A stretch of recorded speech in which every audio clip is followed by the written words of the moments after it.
Dive into the first year, first couple years.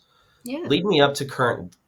Lead me up from first Where we year, went. Where we struggles, successes to kind of current day. Okay. Um, so first closing in October after I got licensed. And in that October, I went to Bold for the first time. And it was the first time anybody told me what my job description was. And a light bulb went off, and I was like, this is what I'm supposed to be doing every day. I get it. I can do this. Next year, I sold 41 homes. What was that? What was the job Simple. description that hit that made that switch for you?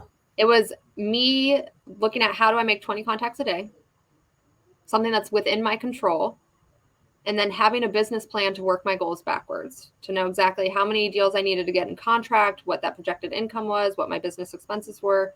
That was my plan. But let's break that down because you Okay. said something. You said something sweet.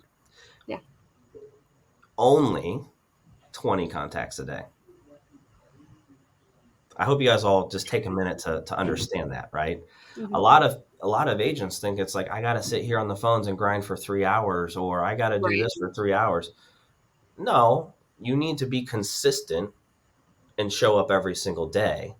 And the compound of time. I was just listening to a podcast with Lewis Howes and Oh, James Clear. James Clear is the author of Atomic Habits, and he's like, look, if you have good habits, time is your ally, time is your friend. If you have bad habits, time is your energy. Or sorry, time is your enemy, right? yep. 20 contacts a day went from how many sales did you do that first year? Just the one, or did you close any? Oh, I think it was like 14. 14 to 41. That's amazing. It's fun, Consistency. right? It's fun. And I don't know, I just didn't put any limits on myself. I was just like, I'm going to work. At that time, I didn't have any kids. We were engaged. Jonathan's been in real estate with me the whole time, so he gets it. Yeah, I was just going to work. And I've always had a strong work ethic. I find a lot of purpose in the work that I do. So I was committed to it. that's awesome. And I And believe nobody succeeds alone. So I wasn't doing this by myself. I got a coach in 2016, a business coach, and he has been integral to the success that we've had and kind of leading us down the pathway, knowing what my goals were around family and time. And then, having Jonathan and Sana or different people enter our organization at different times has been really integral to the success over the years. did you always know that you needed a coach, or did someone within your office, brokerage, did someone tell you like, hey, this is probably something that you should implement into your business? I don't remember. I just think I remember getting to a point where I needed to grow beyond myself. And I knew the only way to grow beyond myself and to get where I wanted to go quicker was to get help from someone who'd done it before. Yeah, So I am not smarter than anybody else. I do not reinvent the wheel. I think we spend a lot of time and energy trying to figure out new ways to do things or trying to find that easy button. yeah, And I'm like, I need help to get to where I'm going. I have to grow beyond myself. And so I need someone that's walked this path to lead me down it. yeah. I believe that people need a coach. I believe that you should be a peer to someone else, meaning you should, if someone's on the same path, same journey as you, whether it's 10 deals, 25 deals, 100 deals, whatever, you kind of need that peer to peer, Yep, to you need a help you, buddy. yep, through the highs and the lows. And Yep. then, I believe that everyone should be a coach to someone, right? You can coach someone to get to where you're at. And I believe in those three things. And I think if you have those three things, your business will move a lot faster. Mm-hmm. You'll be a lot more confident, and you'll be a lot more comfortable with having the conversations, with clients and agents and all of those other things, because you're getting all three of those things accomplished within that setting. Yeah. So, um, Rachel, when did you decide? Now, when you went from year one to year two, were you still on that real estate team in year two, or when did you decide to kind of break off and do your thing?